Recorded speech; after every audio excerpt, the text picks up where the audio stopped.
అందరికీ నమస్తే. ఈరోజు సీఎం రేవంత్ రెడ్డి గారు ఒక ప్రోగ్రామ్ అటెండ్ అయ్యిండ్రు. అసలు చెప్తుంటే అది అంటే చెప్పడానికే నీతులు, చేయడానికి మాత్రం కాదు. ఇది ఇంతే అనిపించింది. ప్లస్ అసలు తను ఏం చెప్పదలుచుకున్నారో, ఎవరికి ఏం చెప్పదలుచుకున్నారో గానీ, తన గురించి తానే రివర్స్‌లో చెప్పుకున్నాడు అనిపించింది. అవి వింటే మీరు మీరు కూడా అట్లే ఫీల్ అయితారు. అసలు అబద్ధాలు అవి ఇవి అన్నీ మిక్స్ చేసి తన గురించి తాను చెప్పుకున్నట్లుగా నేను తన మీద వ్యక్తిగత విమర్శలు చేస్తలేను. అంటే ఒక ముఖ్యమంత్రి ఒక 2 రోజుల క్రితం జరిగిందని మర్చిపోవద్దు. ముఖ్యమంత్రికి చాలా హిస్టరీ గుర్తుండాలి. ముఖ్యమంత్రి చెప్తే అది శాసనమై ఉండాలి. అంతే. అందుకే ముఖ్యమంత్రి అంటారు. కానీ ఆయన మాట్లాడిన మాటలు చూద్దాం ఒకసారి. అంతకన్నా ముందు సబ్స్క్రైబ్ చేసుకోవడం మర్చిపోవద్దు. మాజీ మంత్రి జైపాల్ రెడ్డి గారు, సూదిని జైపాల్ రెడ్డి గారు తెలుసు కదా, మాజీ ఎంపీ, మాజీ మంత్రి అన్నీ. ఆయన అవార్డ్స్ కార్యక్రమం అది. వాళ్ళ వాళ్ళ ఎన్‌జీఓ ఇచ్చినదే అది. వాళ్ళ ట్రస్ట్ ఇచ్చినదే. దానికి అటెండ్ అయ్యిండ్రు. దానిలో మాట్లాడిన మాటలు ఎడదిరిగి మళ్ళీ కేసీఆర్ వస్తాడు ఎట్లా? స్పీచ్‌లో కేసీఆర్ రాకుండా ఉన్నాడు కదా! కేసీఆర్ వస్తేనే రేవంత్ రెడ్డి స్పీచ్ ఉంటుంది. లేకపోతే అసలు రేవంత్ రెడ్డి స్పీచే ఉండదు. బంద్. కేసీఆర్ గురించి మినిమమ్ చెప్పాలి. అంతే అది. అది సంస్మరణ సభలే కావచ్చు, లేకపోతే సంస్థాగతమైన సభలే కావచ్చు, లేకపోతే బహిరంగ సభలు కావచ్చు, ఇంటర్నల్ సభలు కావచ్చు, కార్యకర్తల మీటింగ్లు కావచ్చు. ఇది ఏ మీటింగ్ అయినా మినిమం కేసీఆర్ ఉంటేనే రేవంత్ రెడ్డి గారికి పప్పులో ఉప్పులాగా ఆయన ఉంటేనే ఆయనకు ఆ స్పీచ్ అయిపోదన్నమాట. సరే ఫస్ట్ రేవంత్ రెడ్డి గారు ఏం మాట్లాడి వినండి.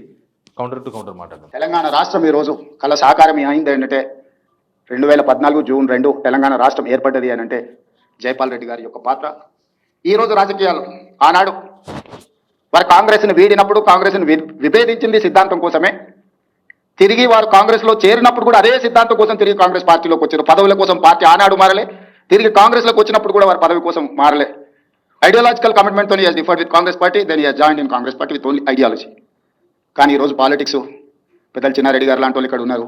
పాలిటిక్స్ అన్నీ కూడా స్విగ్గీ పాలిటిక్స్ అయిపోయినాయి. ఐడియాలజికల్ పాలిటిక్స్ లేకుండా పోయి స్విగ్గీ పాలిటిక్స్ వచ్చింది. ఈరోజు ఎవరు ఎంత ఫాస్ట్గా డెలివరీ చేస్తారు, ఆన్లైన్లో ఎవరు వస్తారు, లేకపోతే మనకు కావాల్సింది ఎవరు తొందరగా ఇస్తారని, ఎవరు కమిట్మెంట్తో ఉన్నారు, ఎవరి ఐడియాలజీని ఫాలో చేస్తున్నారు, సిద్ధాంతకర్తలుగా లేకపోతే సిద్ధాంతాలను నమ్మేవాళ్ళు, సిద్ధాంతాలను పాటించే వాళ్ళు, సిద్ధాంతాల కోసమే పనిచేసే వాళ్ళు దేశ రాజకీయాలలో తగ్గుతూ వస్తున్నారు. ఇది ప్రజాస్వామ్య స్ఫూర్తికి ప్రజాస్వామ్యానికి కాంగ్రెస్ పార్టీకి అందరికీ చెడ్డనే అవుతుంది. అర్థమైందా? రేవంత్ రెడ్డి గారు ఏం మాట్లాడినారు? ఆయన మాట్లాడేది నిజమే, కానీ అది ఇప్పుడు ఎవరైతే కాంగ్రెస్లో మేము ఒరిజినల్ కాంగ్రెస్, మేము సిద్ధాంతం, కాంగ్రెస్ ఐడియాలజీ అంటారు చూసినా, అదంతా ఉత్తదే ట్రాష్ అని చెప్తుండు. ఐడియాలజీ లేదు, ట్రాష్ లేదు. ఎంత స్పీడ్గా మనం రీచ్ అవుతున్నాం. స్విగ్గీ అరగంటల బిర్యానీ ఇస్తాడు, అదే ఆయన చెప్పింది. Swiggy politics. బుక్ చేస్తే 10 నిమిషాలు వస్తుంది, దగ్గరుంటే బిర్యానీ అయినా వస్తుంది, ఇంకేదైనా వస్తుంది. అట్లా ఎంత తొందరగా డెలివరీ చేస్తున్నాం. Important point. ఎంత తొందరగా డెలివరీ చేస్తున్నాం, ఎంత తొందరగా మనం పోతున్నాం. అంతే అన్నాడు చూసిన అంతకుముందు. నేను ఎస్పీ, వీళ్ళంతా కానిస్టేబుల్స్, ఇంతేయాలని. కానిస్టేబుల్స్ కాదు, హోంగార్డ్స్ అన్నాడు. సేమ్ దానికి ఈక్వల్టీ ఇది. దాన్ని అట్లే చూడాలి.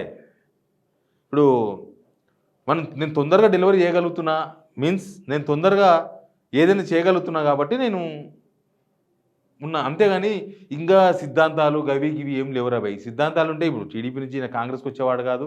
అదే సిద్ధాంతాలు పాటిస్తే అసలు కాంగ్రెస్ ముఖ్యమంత్రి అయ్యేవాడు కాదు. ఎవరైతే సిద్ధాంతాలు పాటిస్తారో, ఎవరైతే దాని ఐడియాలజీ, కాంగ్రెస్ ఐడియాలజీ మీద ఉంటారో వాళ్ళే అవుతున్నారు ముఖ్యమంత్రులు. అంటే ఐడియాలజీ సచ్చిందని చెప్తుండ్రు. ఐడియాలజీ లేదు, బొంగు లేదు, బొచ్చకాయ లేదు. అంతే ఇది. This is Swiggy politics. ఆ స్విగ్గీ పాలిటిక్స్ వల్లనే ఈరోజు రేవంత్ రెడ్డి గారు ముఖ్యమంత్రి కాగలిగారు. 100% అది. ఆయన చెప్పింది 100% నిజం. దానిలో మనం ఎక్కడ తప్పడాల్సిన అవసరం ఏం లేదు. ఇప్పుడు సిద్ధాంతాలు ఏ పార్టీలో ఉన్నాయి?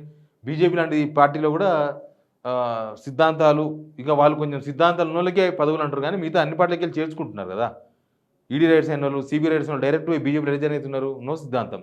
ఒకప్పుడు ఏబీపీ నుంచి, ఆర్ఎస్ఎస్ నుంచి ఇట్లా వచ్చేవాళ్ళు. ఇప్పుడు ఎక్కడెక్కడో పార్టీల నుంచి బీజేపీలోకి వస్తున్నారు. ఇక రాజకీయ పార్టీలు ఈ సిద్ధాంతం అనే బేసు నడుస్తలేవు. ఇది దేశంలో మంచిది కాదు అనుకుంటూనే ఇది మొత్తం పోయింది. ఇంతే ఇది. అంటే ఇప్పుడు ఒరిజినల్ కాంగ్రెస్, డూప్లికేట్ కాంగ్రెస్, బంగారు తెలంగాణ ఏం లేదు. అంతా all in one, only politics. దీనిలో ఐడియాలజీ పాలిటిక్స్ ఏం లేవని చెప్పగలిగిన ఆయన. ఇంకొక వర్డ్ వినండి. సిద్ధాంతకర్తలుగా లేకపోతే సిద్ధాంతాలను నమ్మేవాళ్ళు, సిద్ధాంతాలను పాటించే వాళ్ళు ప్రమాదం వైపు ప్రయాణం చేస్తుంది. ప్రజాస్వామిక విలువలు తగ్గి మేనేజర్స్ ఎవరైనా అవుట్ సోర్సింగ్ ఎవరైనా ఏ డ్రెస్ కావాలంటే ఆ సీజన్కి ఆ డ్రెస్ వేసుకున్న పని చేసి వెళ్తారు. పాలిటిక్స్ కూడా ఈరోజు ఆ విధంగా మారుతున్న సందర్భం. యూనివర్సిటీ విద్యార్థి రాజకీయాలలో సిద్ధాంతపరమైన రాజకీయాలు రావాల్సిన అవసరం ఉంది. దేశ రాజకీయాలలో ధన ప్రభావాన్ని తగ్గించాల్సిన అవసరం ఉంది.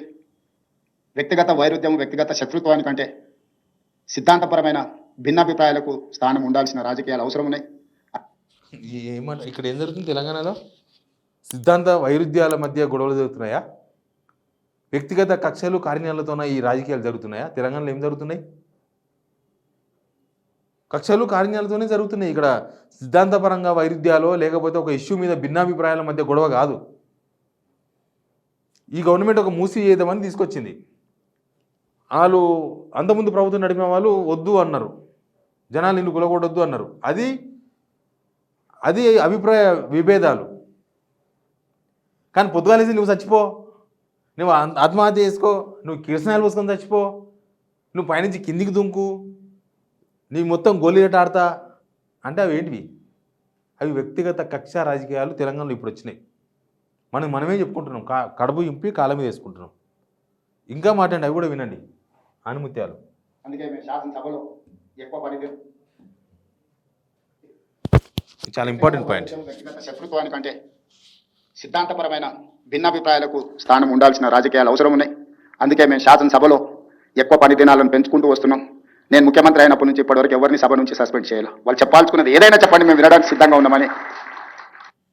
ఈ మాటిన తర్వాతనే అనిపించింది, నీతులు చెప్పనీకినా కానీ పాటించనీకి కాదు అని.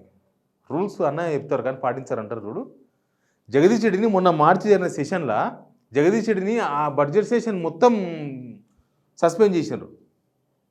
సూర్యాపేట ఎమ్మెల్యే మాజీ మంత్రి జగదీష్ రెడ్డిని మొన్ననే నేను ముఖ్యమంత్రి అయినప్పుడు ఎవరిని సస్పెండ్ చేయాలి, అబద్ధం అది. నిజమేందంటే జగదీష్ రెడ్డి సస్పెండ్ చేసిన రికార్డులో ఉంది, చూసుకోండి. అంటే జనాలు మర్చిపోతారు. ఈ రాజకీయ నాయకులు ఏమనుకుంటారు అంటే జనాలు మనం నిన్న చేసింది మర్చిపోతారు, మనం ఇయ్యాలని చెప్పినాం అదే గుర్తుపెట్టుకుంటారు అనేది పాయింట్. కానీ జగదీష్ రెడ్డి సస్పెండ్ చేసింది తెలియదా? కళ్ళ ముందరనే జరిగింది కదా. ఒక్కసారి యూట్యూబ్లో MLA Jagadish suspended from assembly అని కొడితే ఒక 100 పైన వీడియోలు వస్తాయి, 100 పైన. అందుకే యూట్యూబ్ పనికొస్తుంది, అవన్నీ సాక్ష్యాలుగా ఉన్నాయి. ఇంకా ఎన్నైతో ఈ గవర్నమెంట్ వచ్చిన తర్వాత సంవత్సరంన్నరలో జరిగిన ఒక మొత్తం సెషన్ సస్పెండ్, ఒక రోజు కాదు. మామూలుగా ఒక సబ్జెక్టులో ఆయన సస్పెండ్ చేయొచ్చు, ఒక రోజు సస్పెండ్ చేయొచ్చు. కానీ ఒక సెషన్ మొత్తం ఒక వారం రోజులు 10 రోజులు ఆయన అసెంబ్లీకే రానియలేదు. ఇక రేపు ఏం జరుగుతుందో కూడా తెలియదు. ఇంకా ఉన్నాయి చూడండి. పార్లమెంట్ డెమోక్రసీని నేను సంపూర్ణంగా విశ్వసిస్తాను. వాళ్ళు చెప్పాలి, వాళ్ళ అభిప్రాయం చెప్తే విన్నప్పుడు సహాయకమైన సూచన చేసినా సలహా చేసినా ప్రభుత్వం తీసుకున్న నిర్ణయాలను సవరించుకోవడంలో మాకు ఎలాంటి ఇబ్బంది లేదు. సవరించుకుంటే మెరుగైన పరిపాలన మేమే అందిస్తే అది తప్పకుండా మా గౌరవాన్ని పెంచుతుంది తప్ప మా గౌరవాన్ని తగ్గించదు. అసలు ఎదురు ఉండే వాళ్ళు మాట్లాడనే వద్దు. ప్రజలకు నిరసన తెలిపే అవకాశమే ఇవ్వద్దన్న విధానము ఏమాత్రము మంచిది కాదు. ఉద్యమం ద్వారానే తెలంగాణ సాధించడం చెప్పుకున్న వాళ్ళు ప్రజలకు ధర్నా చేసుకోవడానికి ధర్నా చౌక్ ఉండాలన్న పరిమితమైన జ్ఞానంతో పనిచేస్తే బాగుంటుంది. నేను ముఖ్యమంత్రి అయిన వెంబడే ధర్నా చౌక్ను ఓపెన్ చేయించి ఎవరు నిరసన తెలపాలనుకున్నా మీరు నిరసన తెలపండి, మీ సమస్యల్ని ప్రభుత్వం దృష్టికి తీసుకురండి. తప్పకుండా ధర్నాలు చేయండి, నిరసన చెప్పండి, ఏమైనా ఉంటే మా తప్పులు చెప్పండి, మేము సరిదిద్దుకుంటాం. చెప్పనీకినే, విననీకి కూడా పనికిరావు అవి. మొన్న కొల్లాపూర్ జడప్రోలు పోయినరు సీఎం రేవంత్ రెడ్డి గారు. కొల్లాపూర్ రిపోర్టర్లు అందరినీ తీసుకుపోయి జైలు పెట్టిన, పోలీస్ స్టేషన్లో కూర్చోబెట్టిన పొద్దంతా. ఎవడన్నా మీడియా జర్నలిస్టులను పట్టుకుపోయి పోలీస్ స్టేషన్లో కూర్చోబెడతాడా పొద్దంతా? సీఎం వస్తున్నాడంటే ఇంకా వాళ్ళకి 4 పేపర్లు ఇచ్చి, ఓ పెన్ను ఇచ్చి, అవసరమైతే వాళ్ళకి టిఫిన్ చేయించి కూర్చోబెట్టుకొని మంచిగా కవరేజ్ చేస్తారు, చూడండి మీ పేపర్లో మీ టీవీలు అని చెప్తారు. ఇది అట్లా కాదు. ఈయన పోతురు ఇక బయలుదేరిన అనగానే పొద్దుగాలని తీసుకుపోయి అందరిని పోలీస్ స్టేషన్లో కూర్చోబెట్టారు రిపోర్టర్లు అందరినీ. ఆడ కొన్ని రోజులకి వెళ్ళి ఇండ్ల కోసం అని దానికోసం దీనికోసం వాళ్ళు ధర్నాలు చేస్తున్నారు. గత ప్రభుత్వం ఇచ్చిన జాగాలు గుంజుకున్నారంట జర్నలిస్ట్ అని. ఇక రేవంత్ రెడ్డి గారు ఏడిపోతే ఆడ ప్రతిపక్ష పార్టీకి సంబంధించిన వాళ్ళని అందరినీ తీసుకుపోయి పోలీస్ స్టేషన్లో కూర్చోబెట్టుకుంటున్నారు. నిత్యం ఇది నిత్య కృత్యం. ఈవెన్ కోడంగల్ పోతే కూడా కోడంగల్ వీళ్ళ ప్రత్యర్థులంతా పోలీస్ స్టేషన్ ఉండాల్సిందే, బయటికి వెళ్ళేది లేదు. ఇందిరా పార్క్ దగ్గర గత ప్రభుత్వం ధర్నా చౌక్ ఎత్తేసి తప్పని చేసింది, దాన్ని ఎవరు స్వాగతించారు.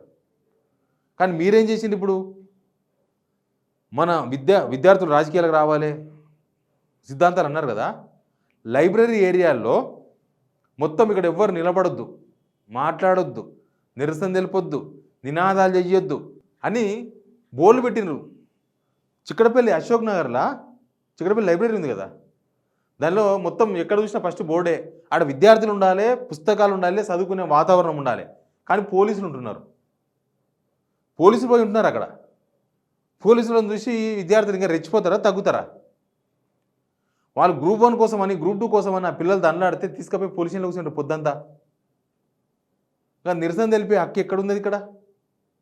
మాలాంటోళ్ళు మాట్లాడితే మాలాంటోళ్ళు ఎంతమంది అరెస్ట్ చేస్తున్నారు? మా జర్నలిస్టుల మీద కేసులు పెడుతున్నారు. నా మీద 3 కేసులు అయినాయి ఇప్పటికి మీ గవర్నమెంట్లో.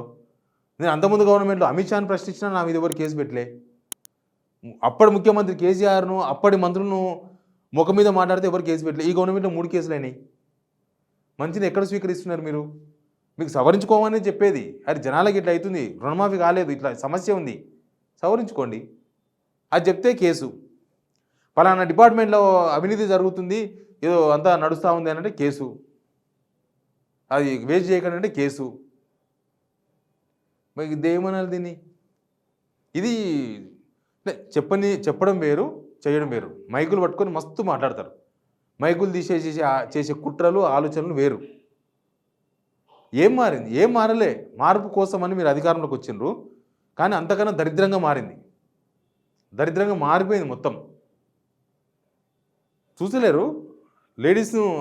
నిన్నమొన్న అంగన్వాడీ సార్ సంథింగ్ ఎవరో కోటిలో ధర్నా చేస్తే ఎత్తుకపోయారు, గుంజుకపోయారు పోలీసులు. బర్రా గుంజుకపోయారు.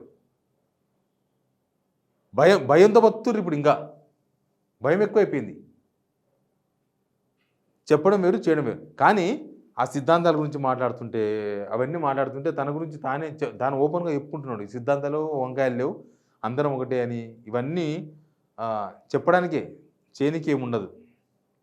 ఈ విలువలంటే ఎక్కడి నుంచి వస్తాయి? విలువలు పైనుంచి ఊడిపడతాయా? ఇచ్చిన మాట కడబడి ఉంటే విలువ ఉంటుంది, మాట తప్పితే విలువ ఉండదు. రాష్ట్రం అంతా 144 సెక్షన్ పెట్టిండ్రు. ఇప్పటికీ కొన్ని జిల్లాలో ఉందంట. ఇంకా మా ఉమ్మడి జిల్లాలో కూడా ఎప్పటికప్పుడు ఎక్స్టెన్షన్ చేసుకుంటారు 144 సెక్షన్. ఇక అశోక్ నగర్ మొత్తం 144 సెక్షనే. రోజు 144 సెక్షన్ ఉంటారు. స్టూడెంట్స్ ఉంటారు, వాళ్ళు మాట్లాడొద్దు. ఇది ఫ్రీడమా? ఇది దేన్ని అర్థం చేసుకోవాలి? మరి మీరు మాట్లాడే మాటలకు చేసే పనులకు ఎక్కడ పొంతన ఉంది? ఎక్కడ ఏముంది? పోలీసు వాళ్ళు ఏం చేస్తున్నారు, మీరేం చేస్తున్నారు, మిగతా జనమంతా ఏం చేస్తున్నారు? Please subscribe signal TV.